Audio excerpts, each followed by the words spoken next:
네, 올해는 재테크 시장에서 큰 재미를 보지 못했다는 말 어렵지 않게 들으셨을 텐데요. 그럼에도 불구하고 많은 수익을 내서 표정 관리를 해오신 분들, 바로 브라질 대선에서 룰라의 당선 가능성을 믿고 투자한 분들입니다. 어제였죠. 결선 투표에서 룰라 후보가 당선이 됐는데 오늘은 이 내용들 알아보는 시간 마련했습니다. 한국경제신문의 한상춘 논설위원과 함께합니다. 어서 오세요. 네, 안녕하십니까.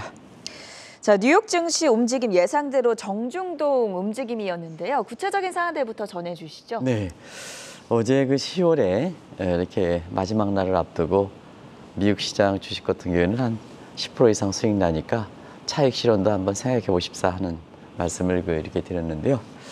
오늘은 미국 시간으로 오늘부터 진행되는 11월 그 페드 회의 이거 직전에 정중동 장세를 보였다고 보였습니다. 네. 오늘 다우존스 지수가 한 100포인트 정도 이렇게 떨어졌는데요. 사실은 그 지난 주말에 800포인트 넘게 떨어진 점을 감안해 볼 때는 큰 의미는 없다 이렇게 볼 때 있습니다. 그래서 한 120포인트 정도 이렇게 떨어지는, 그래서 정중동이라는 표현을 이렇게 쓴다 이렇게 볼 때 있습니다. 예. 아무래도 이제 어제 스텔라라는 표현을 써서 그런지 사실 10월 달에 미국에 이렇게 마감을 끝나고 나서 미국의 그 방송들도 10월의 예상과 달리 많이 올랐기 때문에 지금 10월을 그 총평가하는 이런 방송들이 특집 방송을 이루어진다는 그렇죠. 것을 지금 말씀을 드리겠는데요. 그 내용을 이렇게 어제도 잠시 말씀드렸습니다는 왜 그럴까 하는 측면에서는 사실은 그 다우존스가 10월의 그 상승폭, 저도 한번 계산해 봤습니다는 4,025포인트 올랐습니다. 상승폭으로. 그래서 상승률은 14% 달했습니다. 근데 이게 이제 스텔라라 표현할 만큼 10월 달에는 대부분 다 그 증시 붕괴 비관론해서 전 앵커의 그 10월 중에 이렇게 어저 지수를 이렇게 보면 말씀하신 내용을 그 침체 비관 이렇게 어저 지수로 보면 아마 이게 아주 대부분을 차지했을 거로 이렇게 생각합니다. 그런 측면에서 보면 이러한 그 붕괴, 비관, 침체 이런 거 달리 주가가 올라가기 때문에 사실 그 10월을 총정리하는 이런 특집 방송들이 이렇게 이루어진다 이렇게 볼 때 있습니다. 그런 측면에서 보면 10월에 그 증시 붕괴론이라든가 비관론을 믿었던 이런 건버스라든가 이런 쪽에 투자했던 사람들은 굉장히 큰 손실이 발생했었죠.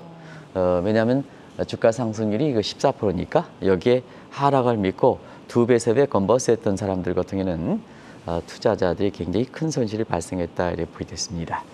그래서 이 내용이 이제 지금 그 오늘 그 장 마감 후에 이렇게 되는 상태고요. 그리고 이제 페드 회의와 관련해서는 11월 결과보다는 12월 어떻게 될 것인가 하는 쪽에 12월 힌트에 더 주목되고 있다고 보겠습니다. 어제도 이제 말씀드렸습니다는 시카고의 페드 워치 같은 경우는 사실 그때그때 흐름에 따라서 서로 엇갈린다 하는 것을 이제 말씀을 드리는데요. 오늘은 이제 또 75bp 인상하는 부분이 조금 올랐어요. 네. 그래서 이것이 이제 하는데, 그래서 워낙 그 12월 달에 금리 인상 폭의 0.75% 자이언트 스텝과 0.5% 이것이 그 빅스텝 간에 워낙 그 시시때 때 관심이 높으니까 시시때 나오지 않습니까? 그러다 보니까 이 표현이 쓰더라고요. 대결투다는 표현이 나오더라고요. 시카고의 페드 워치만큼 지금 12월 달에 금리 인상폭이 자이언트 스텝이냐 빅스텝이냐 이걸 두고 연말 장세에 상당히 가늠목이 될 수 있기 때문에 시시각각 이렇게 하니까 그 자체가 권투 경기에서 이렇게 대결이다 이렇게 최종 승자가 누굴까 하는 것은 12월에 이렇게 회의 결과 이렇게 보시면 되는데요. 결과적으로 보면 10월 달은 전체로 한국의 이렇게 서학 개미부들이 미국 주식을 샀다면 한 15% 수익이 나왔다 이렇게 보겠습니다. 사실 이후에 뭐 땡스기빙이라든가 어제도 이제 크리스마스 랠리 뭐 이런 쪽에 얘기가 진짜 하지만 지금 상태에서 10월 한 달간 한 15% 수익 나오면 대단히 많이 나온 거 아니겠습니까? 한 번 정도 차익을 치려는 것도 좋지 않느냐 하는 이런 그 개인적 생각입니다. 그래서 이 방송에서는 쉽게 종목 얘기라든가 그다음에 그 차익 실현 이런 얘기 잘 하지는 않습니다는 15% 정도는 상당히 많이 나왔다. 그래서 차익도 한번 검토해 보실 필요가 있다.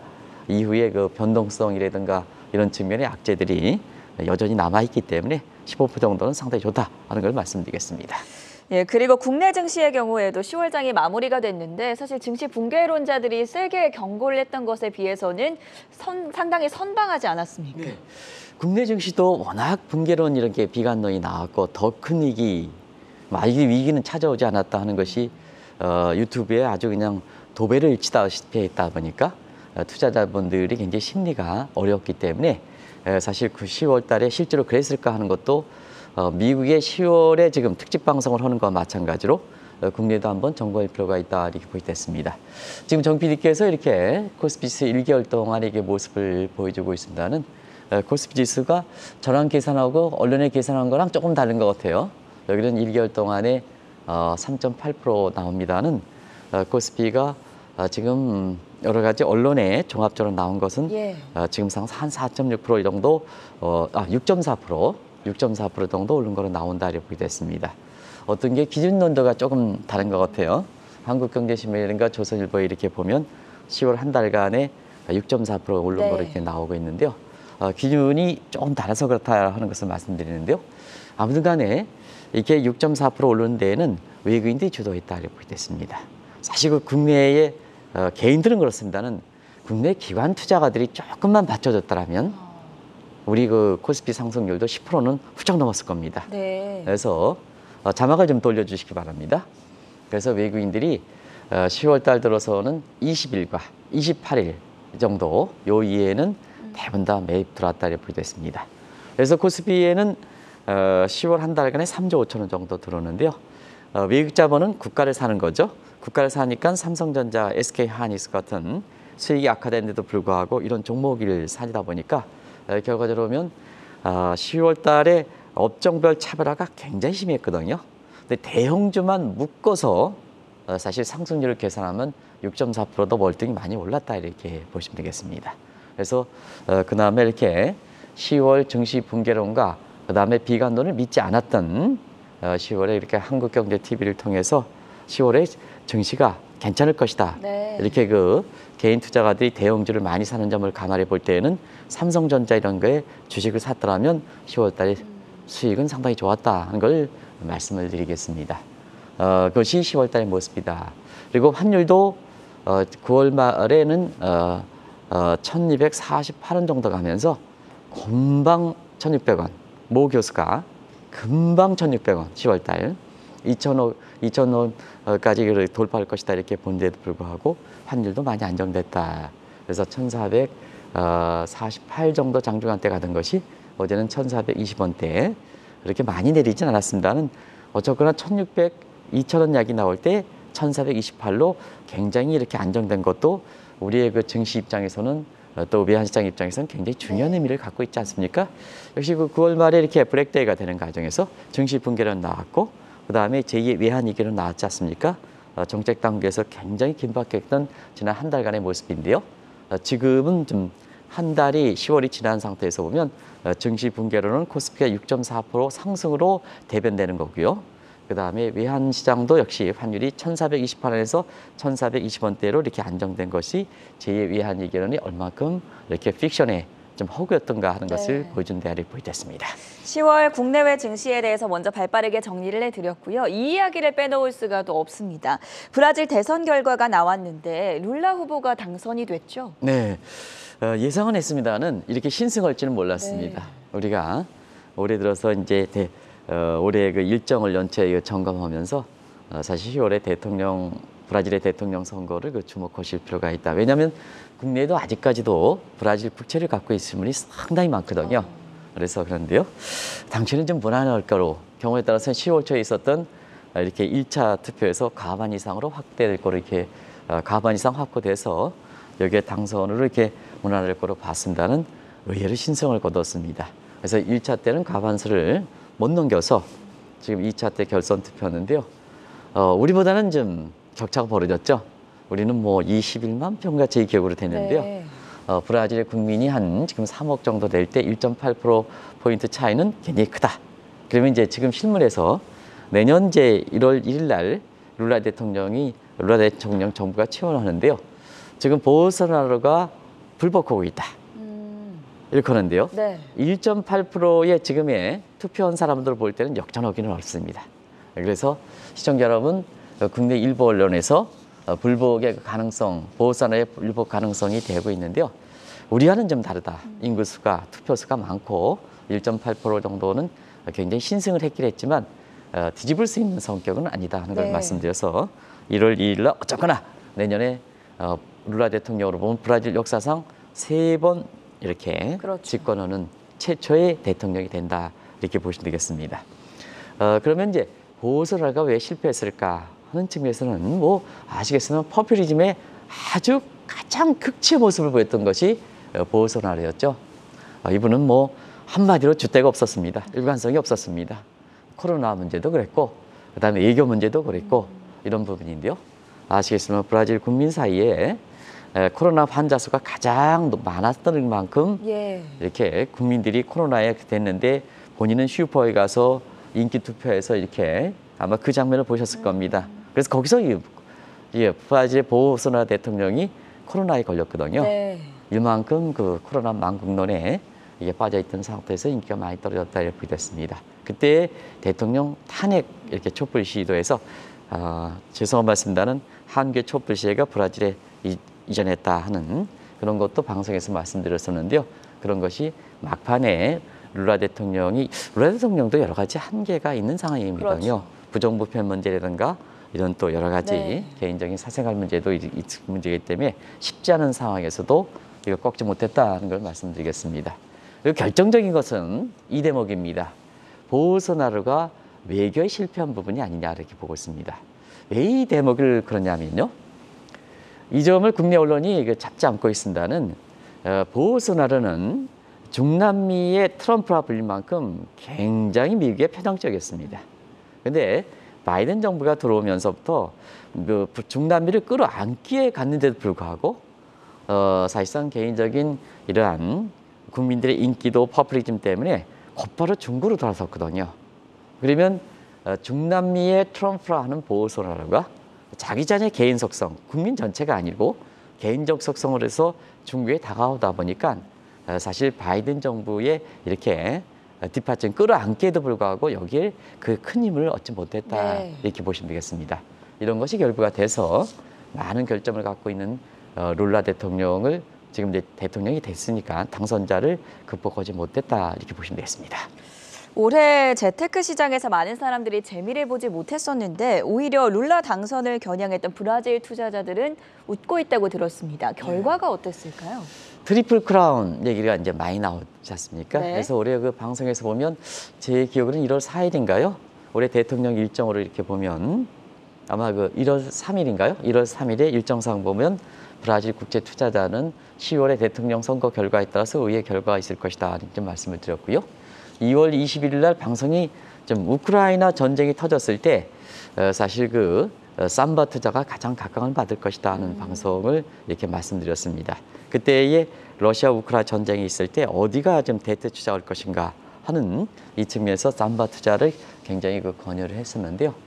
결과적으로 보면 브라질 국채는 트리플 크라운에 됐다 이렇게 보겠습니다. 그러면 재테크의 트리플 크라운은 뭘까 하는 측면에서는 일단 글로벌 테마 ETF에서 이게 수익률이 한 30% 넘습니다. 그래서 첫 번째가 이제 크라운이 첫 번째가 테마 ETF다 브라질의 삼바 테마 ETF죠.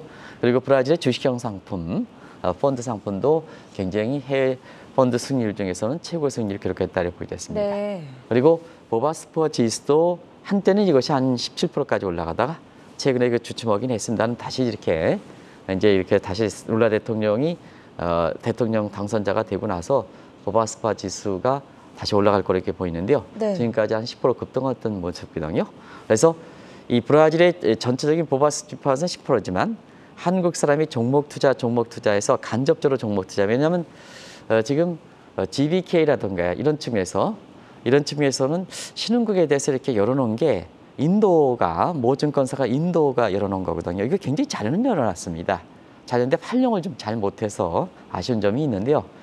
그런 그 회사의 아주 최고 회장께서는 그 인사이트를 가지고 열어놨는데 밑에 직원들이 잘 활용하지 못하더라고요. 그래서 굉장히 아쉬운 대목인데 사실 신흥국은 GBK 같은 거 이런 것이 직접 투자를 하지 못한 측면입니다는 종목 투자 같은 경우에도 최고 수익률이 낮거든요.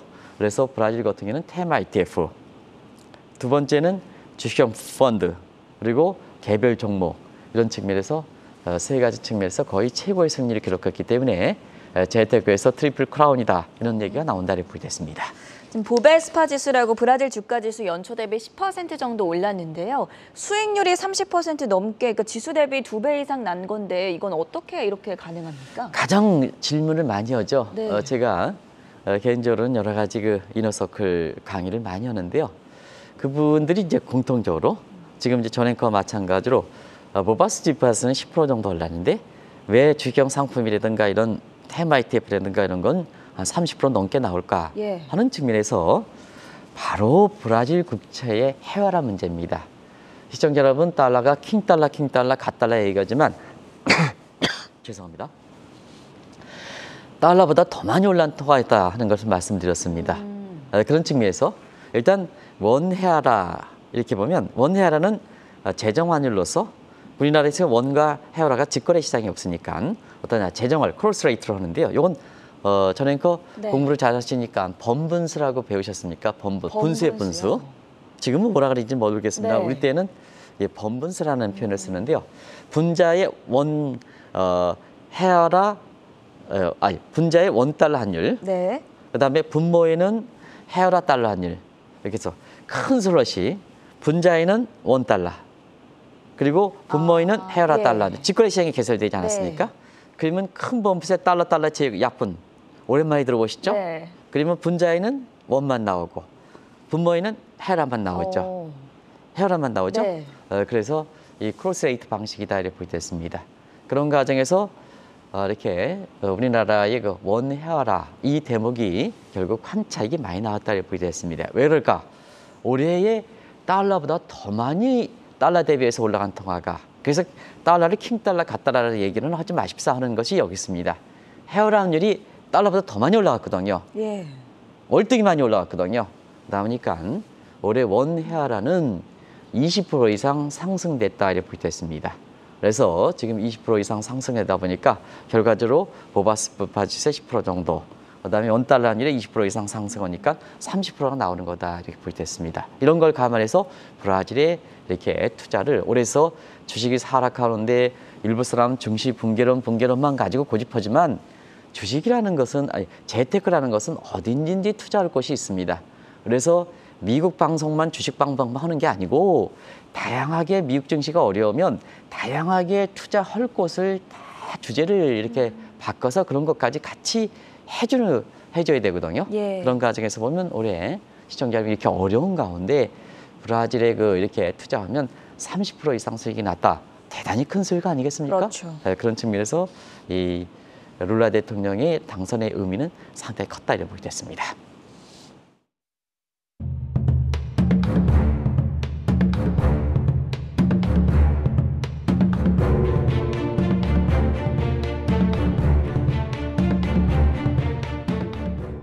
말씀해 주신 것처럼 올해 브라질 투자 트리플 크라운을 달성한 만큼 좋았는데 그 배경들도 짚어봐야겠죠? 네, 아무래도 이제 최근에 그 브릭스 국가들이 네. 뉴 브릭스라 이런 표현을 만큼 이렇게 되는 데 있어서는 역시 지금처럼 이상기후라든가 우크라이나 전쟁 이런 것 때문에 공급망 부족에 의해서 식량이라든가 원재료 가격 이런 가격이 좀 올라갔지 않습니까? 이런 거에서 부전자원국들이 사실 경제적인 측면에서 이렇게 투자 수익이 높은 증폭제가 됐다 이렇게 네. 보겠습니다. 또 한 가지는 브라질 중앙은행이 보호수라의 압력에도 불구하고 단독적으로 인플레 안정을 위해서 상당히 노력한 부분입니다. 뭐 아시겠습니다는 작년부터 브라질의 중앙은행은 보호소나루가 본인의 인기 투표를 위해서 금리를 올리지 말라 하는데도 불구하고 금리를 올렸거든요. 그것이 기준금리가 13.75%를 갔습니다. 지금 미국의 페더럴 펀드 레이트가 어떻게 되겠습니까? 3%대지 않습니까? 그렇죠. 여기에 4배 이상 올렸습니다. 그러다 보니까 브라질의 고질적인 인플레 문제가 올해 4월이 이제 12.1%였는데요. 지금 7.5%. 네. 10월 달은 여기에 7%대까지 이렇게 7% 밑까지 안정될 거로 이렇게 보고 있습니다. 그래서 물가가 안정됐다. 그리고 경제 성장률은 올해 0.4%가 예상됐었는데요. 지금 상태 2.7% 상향 조정됐습니다. 그렇다 보니까 올해 경제 성장률이 상당히 모든 국가가 하향 조정하지 않습니까? 근데 상향 조정하는 몇 개 국가 중에 하나다 이렇게 보겠습니다. 결과적으로 보면 이렇게 경제가 빠르게 안정을 찾은 과정에서 다른 국가들은 상대적으로 어려우니까 자금이 유입되는 거죠. 그래서 브라질의 그 고질적인 CDS, 크레딧 디폴트 스왑금리, 부도금리가 빠르게 안정세를 찾으면서 이렇게 투자 수익이 높게 나온다 이렇게 보겠습니다. 그럼 실제로 브라질에 자금이 계속 유입이 되고 있다는 말씀이시죠? 네, 지금 상태에서는 브라질의 자금 유입 규모가 굉장히 큽니다. 우리가 보면 미국의 지금 기준금리가 3.7%, 3.3%대, 네. 그리고 브라질의 해와라가 브라질 기준금리가 13%니까 뭐 전행커 입장에서 만약에 미국에서 캐리 자금을 움직이는 스미스 부인이다. 이렇게 하면 어이구 브라질에 가면 13%고 그 다음에 미국에선 3%야? 그러면 당연히 브라질 쪽으로 포지티브 캐리 트레이드를 하겠죠. 네. 이런 자금들이 미국뿐만 아니라 한국도 그렇고 그것도 그렇고 세계 자금 규모가 빨리 유입되는 거다 이렇게 보시면 되겠습니다. 그래서 브라질의 그 보바스 주파직에서는 사실은 이런 그 해외 자금들이 유입되는 관계로 오물딱주물딱 주식가가 올라가는 게 아니라 대표 펀드의 ETF라든가 대표 펀드의 종목을 담는 이런 이렇게 브라질 펀드, 주식형 펀드들이 수익이 높은 것은 바로 뭐냐? 신흥국은 외국 자본이 도는 것은 한국은 한국의 국가를 사는 거거든요. 그래서 삼성전자, SK 종목들이 이제 많이 10월 들어서 올라가는 거 아니겠습니까? 예. 브라질도 마찬가지 현상이다 이렇게 됐습니다. 한 가지 눈에 띄는 대목은 브라질에서 이렇게 자금이 들어올 때 가장 많이 들어오는 자금이 바로 뭐냐? 지금 스미스 부인 얘기를 했습니다. 와다나베 부인입니다. 일본. 일본입니다. 네. 일본 지금 엔달러 환율이 지금 150원에 붕괴해서 엔저가 되고 있지 않습니까? 그렇죠. 거기에 이렇게 된데도 불구하고 좀 이렇게 금리를 올려야 되는데 아직도 금리는 울트라 금리, 마이너스 금리를 유지하죠. 그러면 일본 같은 경우에는 어이구 일본의 금리가 마이너스 금리야? 엔저는 150원에서 약세가 돼? 어떻게 되겠습니까? 일본의 와다나베 부인들은 캐리 자금 가지고 브라질로 가는 거죠. 그래서 브라질 자금들이 많이 된다 이렇게 됐습니다. 그리고 이달 말부터는 중국에서 이탈되는 같은 브릭스 국가 중에 중국에서 이탈되는 자금들이 브라질로 유입되는 측면도 있다고 보겠습니다. 그래서 브릭스의 디커플링 차별화가 나오는 겁니다. 뉴 브릭스라는 표현을 쓰는데요. 브릭스의 브라질과 인도는 지금 부상하고 있고요. 네. 그다음에 브릭스의 또 하나의 과거에 더 각광받았던 중국이라든가 그다음에 러시아는 지금 상당 부분 침체되고 있다. 그래서 브릭스 국가들도 차별화되고 있다 이렇게 보겠습니다. 브라질 투자와 관련해서도 분명 변수가 있을 것 같은데 이번에 핑크타이드 물결이 다시 한번 확산되면 어떤가 이런 우려 섞인 목소리도 나오던데요. 핑크타이드는 우려할 필요는 없습니다. 네. 왜냐하면 지금 핑크타이드 물결이죠. 보셨죠? 좀 지도 보면 주황색으로 핑크색으로 돼 있죠. 네. 근데 이렇게 콜롬비아가 5월 달에 대선에서 좌파로 몰아가고 그다음에 브라질이 마지막으로 좌파인 룰라가 했는데요. 경제정책 측면에서 실용적인 노선을 취한다 이렇게 됐습니다. 그래서 정치적인 측면에서는 여튼 좌파입니다. 우리나라처럼 우리나라는 뭐 이렇게 좌파에 대해서 여러 가지 성격을 보여하는데 이 여튼 좌파라는 것은 사실 국민들의 경제 실리에 따라서 좌파 물결이 오락가락한다 이렇게 됐습니다. 그래서 룰라 대통령이 과거에 여튼 좌파로 경제적 측면에서는 실용적인 노선을 취했기 때문에 룰라의 신화 그리고 그때 브라질의 부동산이라든가 국채라든가 이런 브라질의 재테크 차원에서 우리 입장에서 관심이 됐던 게 룰라 대통령이거든요. 그런 측면에서 룰라의 당선 부분은 한국의 브라질 국채라든가 이런 투자원들이 굉장히 각광을 받고 올해 들어서 증시 붕괴론 여기에 고집하는 것보다는 룰라 대통령의 당선 가능성을 믿고 줄기차게 브라질 관련된 이런 그 상품을 사셨던 분은 이렇게 네. 수익이 많이 났다고 보겠습니다. 마지막으로 브라질 국채에 대해서는 어떻게 생각하십니까? 네, 브라질 국채 지금 기준금리만 하더라도 네. 13% 아닙니까? 그죠? 네. 13%죠. 네. 그러면 거기에 조세 감면을 준다는 얘기거든요. 이게 브라질 국채의 장점이지 않습니까? 그래서 시청자분한테 늘 말씀드리는 한 지금 브라질 국채에 대해서 다시 한번 룰라 대통령이 이렇게 당선되다 보니까 다시 관심이 높을 거로 이렇게 보이는데요. 딱 한 가지 뭐든지 상품을 만들 때는 초기에 강점을 유지하는 겁니다. 그래서 초기에 브라질 국채가 나왔을 때 가장 강점은 높은 기준금리에 조세 감면을 한다는 얘기거든요. 그걸 끝까지 유지하는 게 좋습니다. 그래서 환율이 어떻든 간에 끝까지 해서 이자 받으면 제3자 관리라는 게 개별 통장 재투자하지 마십사. 재투자하면 원금 떨어지고 환율이 떨어지면 이자도 떨어지거든요. 그래서 손실이 눈터기처럼 나오는 겁니다. 그래서 앞으로 브라질 국채를 이렇게 투자하시더라도 기준금리 그 이자 부분에 나온 부분에 대해서는 제3자 관리해서 네. 정말로 금융당국에서 뭐 이렇게 정확해서 금융사들이 조금 뭐 환율이 떨어지면 이거 넣으시면 이자까지 넣으시면 나중에 올라갈 때 더 그냥 한 번에 이렇게 뭐 우리 이제 시장 말로는 반가입니다. 이게 안 됩니다. 그게. 그래서 초기에 그러면 초기의 강점을 흐트러 버려서 이자도 떨어지고 모두 떨어지고 하니까 그래서 초기의 강점만 유지합시다 하는 것을 네. 꼭 당부해드리겠습니다. 주식 격언에 이런 말이 있더라고요. 우리가 자금이 없어서 주식을 못 사지 주식이 없어서 못 사는 것은 아니다. 그런 네. 의미에서 오늘 세계 곳곳의 투자처 중 하나인 브라질 투자에 대해서 알아보는 시간을 가져봤고요. 지금까지 도움 말씀에 한국경제신문의 한상춘 논설위원과 함께했습니다. 대단히 고맙습니다. 네, 고맙습니다.